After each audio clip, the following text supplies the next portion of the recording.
जंगल का जादू और कारीगर की किस्मत किसी पुराने समय की बात है। एक छोटा सा कस्बा था जिसके किनारे पर हरे भरे जंगल फैले हुए थे।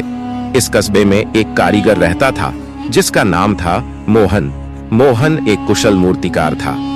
वह मिट्टी, लकड़ी और पत्थरों से ऐसी मूर्तियां बनाता था कि देखने वाले दंग रह जाते।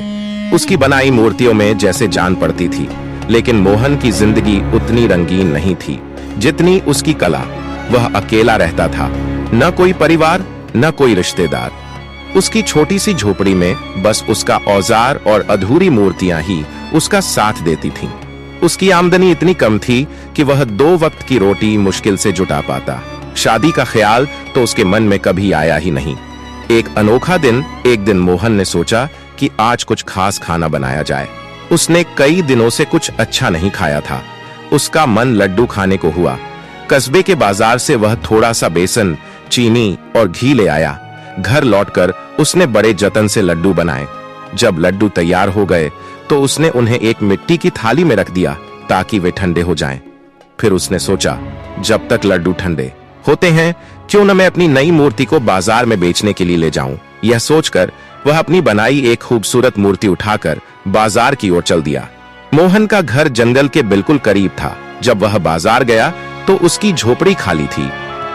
संयोग से उसी वक्त जंगल से एक भालू भटकता हुआ कस्बे की ओर आ निकला। भालू को भूख लगी थी और उसे मोहन की झोपड़ी से लड्डुओं की मीठी खुशबू आ रही थी। उसने झोपड़ी का दरवाजा खुला देखा और बिना सोचे समझे अंदर घुस गया। थाली में रखे लड्डू देखकर उसकी आंखें चमक उठी। वह तुरंत लड्डुओं पर टूट पड़ा और मजे से खाने लगा। लेकिन अभी वह आधे लड्डू भी नहीं खा पाया था कि मोहन वापस लौट आया। मोहन को जल्दी थी कि वह घर जाकर अपने लड्डू खाए। उसने मूर्ति जल्दी बेच दी और तेजी से घर की ओर चल दिया। जैसे ही वह झोपड़ी में घुसा, उसने देखा कि एक भालू उसकी थाली से लड्डू खा रहा है। मोहन का गुस्सा 7वें आसमान पर पहुंच गया। उसने फटाफट दरवाजा बंद किया और पास पड़ी एक रस्सी से भालू को बांध दिया। फिर उसने एक मोटा सा डंडा उठाया और भालू की पिटाई शुरू कर दी। तूने मेरे लड्डू खाए, अब तुझे सबक सिखाता हूँ, मोहन गुस्से में चिल्लाया। भालू दर्द से कराह रहा था। वह सोचने लगा, अगर यह कारीगर मुझे ऐसे ही मारता रहा तो मैं जिंदा नहीं बचूंगा। भालू ने भागने की कोशिश की, लेकिन रस्सियां इतनी मजबूत थीं कि वह हिल भी नहीं पा रहा था। वह चुपचाप पिटाई सहता रहा और मन ही मन कोई तरकीब सोचने लगा। रात किसी तरह गुजर गई। सुबह जब मोहन अपनी मूर्ति बेचने बाजार गया तो भालू ने सोचा, यही मौका है, मुझे कुछ करना होगा। भालू ने एक तरकीब सोची। उसने रस्सियों में खुद को और ज्यादा जकड़ लिया ताकि ऐसा लगे कि वह पूरी तरह बंधा हुआ है। फिर उसने जोर जोर से गुर्राना शुरू किया, जैसे अपने साथियों को बुला रहा हो। जंगल पास ही था और उसकी आवाज सुनकर कुछ और भालू उस ओर आने लगे। उनमें से एक भालू उसका पुराना दोस्त था। उसने अपने दोस्त की आवाज पहचान ली और जल्दी से मोहन की झोपड़ी तक पहुंच गया। झोपड़ी के पास पहुंचकर उसने अंदर झांका। उसका दोस्त रस्सियों में बंधा हुआ था और उसका शरीर सूजा हुआ दिख रहा था। दूसरा भालू हैरान होकर बोला, दोस्त, तू यहाँ रस्सियों में बंधा क्या कर रहा है और ये तेरा शरीर इतना मोटा कैसे हो गया? बंधा हुआ भालू अपनी तकलीफ छुपाते हुए हंसा और बोला, अरे मैं तो मजे में हूँ। तुम जंगल में भूखे प्यासे भटकते रहो और यहाँ मुझे रोज लड्डू हलवा खाने को मिलता है। देख नहीं रहे मैं कितना मोटा हो गया हूँ। दूसरा भालू उसकी बात सुनकर लचा गया। उसने पूछा, ये मजे तुझे कैसे मिले? मुझे भी बता।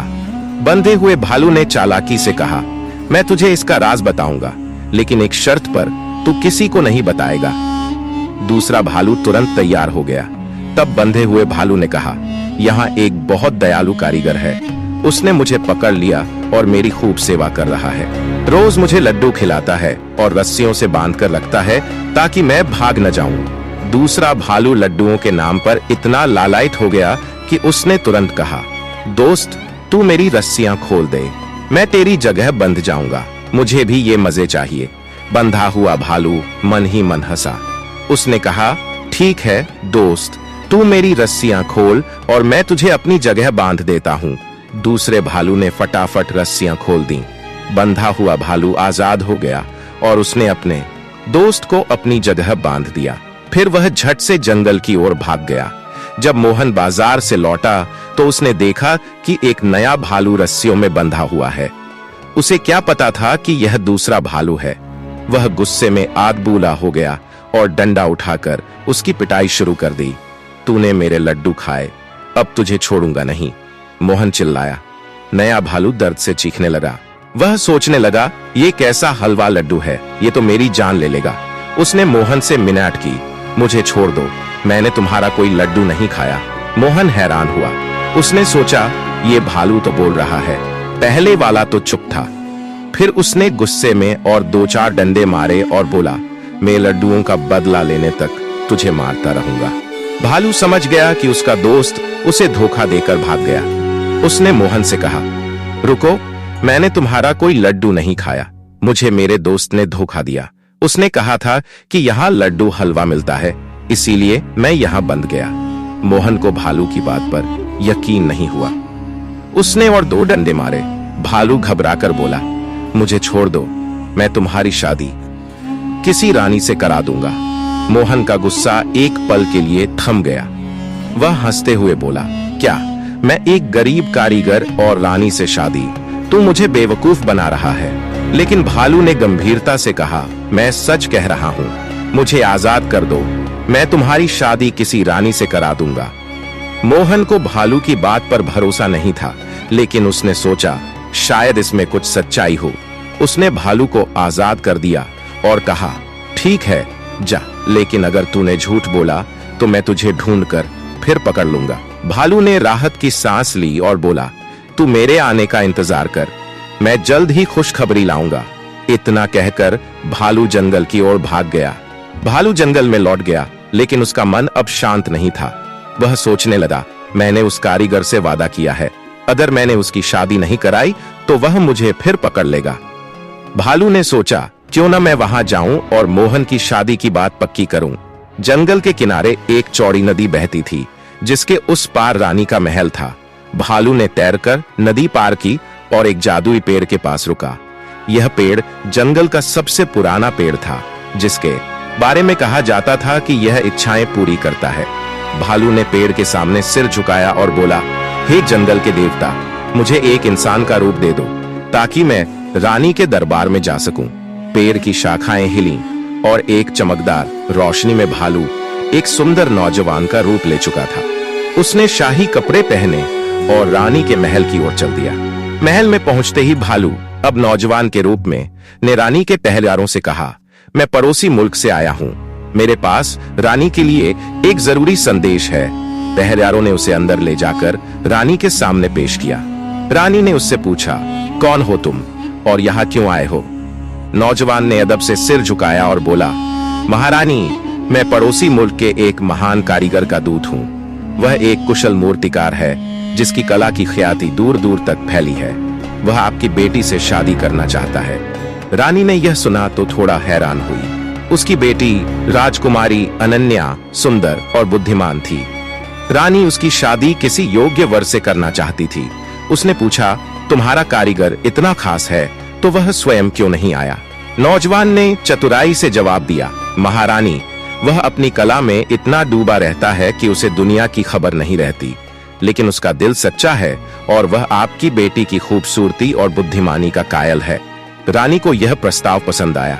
उसने सोचा कि एक कारीगर जो अपनी कला में माहिर है, उसकी बेटी के लिए एक अनोखा जीवन साथी हो सकता है।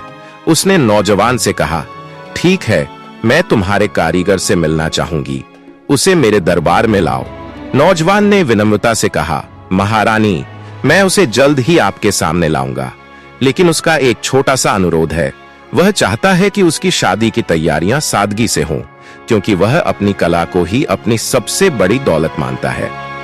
रानी मुस्कुराई और बोली, यह तो और भी अच्छा है, मैं ऐसी सादगी पसंद करती हूँ। उधर मोहन अपनी झोपड़ी में बेचैन होकर भालू के लौटने का इंतजार कर रहा था। उसे यकीन नहीं हो रहा था कि उसकी शादी किसी राजकुमारी से हो सकती है। वह बार बार सोचता, क्या वह भालू सचमुच मेरे लिए ऐसा कुछ कर सकता है, या यह बस उसकी चालाकी? रात बीत गई। अगली सुबह भालू नौजवान के रूप में मोहन की झोपड़ी में लौटा। उसने मोहन से कहा, तैयार हो जाओ, तुम्हारी शादी की बात पक्की हो गई है। नदी के उस पार की रानी ने तुम्हारे लिए अपनी बेटी को चुना है। मोहन के मुंह से आश्चर्य भरी आवाज निकली। क्या यह कैसे मुमकिन है? मैं तो एक गरीब कारीगर हूँ। नौजवान ने हंसते हुए कहा, तुम अपनी कला को कम मत समझो। रानी तुम्हारी कला की कायल है, बस मेरे साथ चलो।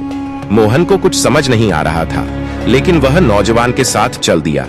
वे दोनों नदी के किनारे पहुंचे। वहां एक बूढ़ा मछुआरा अपनी नाव में बैठा था।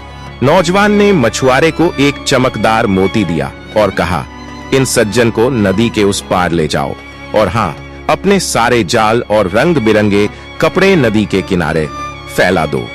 मछुआरे ने मोती पाकर खुशी खुशी वैसा ही किया। उसने अपने जाल और रंग बिरंगे कपड़े नदी के किनारे पैरों पर फैला दिए। दूर से ऐसा लग रहा था जैसे कोई शाही बारात का पड़ाव हो। नौजवान ने मोहन से कहा, जब मैं नदी पार करके रानी के महल में जाऊं, तो तुम मछुआरे से कहना कि वह अपने जाल और कपड़े समेट ले, और हाँ, पास में रखी रुई के गट्ठों से बड़े बड़े गाले बनाकर नदी में फेंकना शुरू कर देना। बाकी मैं संभाल लूंगा। मोहन ने सहमति में सिर हिलाया। नौजवान नदी पार करके रानी के महल में पहुंचा। उधर रानी अपनी बेटी की शादी की तैयारियों में व्यस्त थी। उसने महल की छत से नदी के उस पार देखा, जहां मछुआरे के जाल और कपड़े फैले हुए थे। उसे लगा कि यह शाही बारात का पड़ाव है। वह खुश होकर इंतजार करने लगी। जैसे ही नौजवान महल में दाखिल हुआ, मोहन ने मछुआरे से कहा कि वह अपने जाल और कपड़े समेट ले। साथ ही उसने रुई के बड़े बड़े गाले बनाकर नदी में फेंकना शुरू कर दिया। नदी में तैरते हुए रुई के गाले दूर से ऐसे दिख रहे थे जैसे नावें डूब रही हों। महल में नौजवान ने रानी के सामने रोना शुरू कर दिया। रानी ने घबराकर पूछा, क्या हुआ? बारात कहाँ है? नौजवान ने दुखी स्वर में कहा, महारानी, एक भयंकर हादसा हो गया। हमारी बारात नदी पार कर रही थी, तभी तूफान आ गया। सारे लोग, साजो सामान और बारात के सदस्य नदी में डूब गए। सिर्फ मैं और हमारा कारीगर जिंदा बचे हैं। रानी यह सुनकर परेशान हो गई। उसने पूछा, हमारा होने वाला दामाद कहाँ है? नौजवान ने जवाब दिया, वह नदी के किनारे अकेले बैठे हैं। उनके पास कुछ नहीं बचा, यहाँ तक कि उनके कपड़े भी फट गए हैं। एक मछुआरे ने उन्हें अपने कपड़े दिए हैं। रानी ने तुरंत अपने सैनिकों को आदेश दिया, जाओ, हमारे दामाद को पूरी शानो शौकत के साथ महल में लाओ। सैनिक नदी के किनारे पहुंचे। वहां मोहन अकेला बैठा था, हैरान और परेशान। सैनिकों ने उसे नाव में बिठाया और महल ले आए। रानी ने मोहन को देखा तो उसकी सादगी पर मोहित हो गई। उसने सोचा, यह कारीगर वाकई खास है। मोहन और राजकुमारी अनन्या की शादी बड़े धूमधाम से हुई। मोहन को विश्वास नहीं हो रहा था कि उसकी जिंदगी इस तरह बदल जाएगी। वह एक गरीब कारीगर से रानी का दामाद बन गया था। शादी के बाद रानी ने नौजवान से कहा, तुमने हमारी बेटी के लिए इतना अच्छा वर ढूंढा, हम तुम्हें इनाम देंगे। नौजवान ने विनम्रता से कहा, महारानी, मुझे कोई इनाम नहीं चाहिए। मैं बस अपने दोस्त की खुशी चाहता था। अब मुझे इजाजत दीजिए। नौजवान महल से निकला और नदी के किनारे पहुंचा। वहां उसने फिर से भालू का रूप धारण किया और जंगल की ओर चल दिया। उसने मोहन से कहा, मैंने तुमसे जो वादा किया था वह पूरा कर दिया। अब मैं अपने जंगल लौट रहा हूँ। मोहन ने उसे रोकने की कोशिश की, लेकिन भालू बोला, मेरी जगह अब जंगल में है, तू अपनी नई जिंदगी का आनंद ले।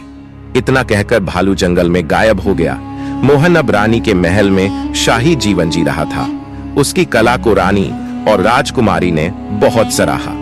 उसने महल में एक खास कला केंद्र बनवाया, जहां वह अपनी मूर्तियां बनाता और दूसरों को सिखाता।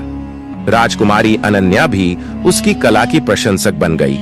दोनों के बीच प्यार और सम्मान का रिश्ता बन गया। जंगल में भालू अपने साथियों के बीच लौट गया।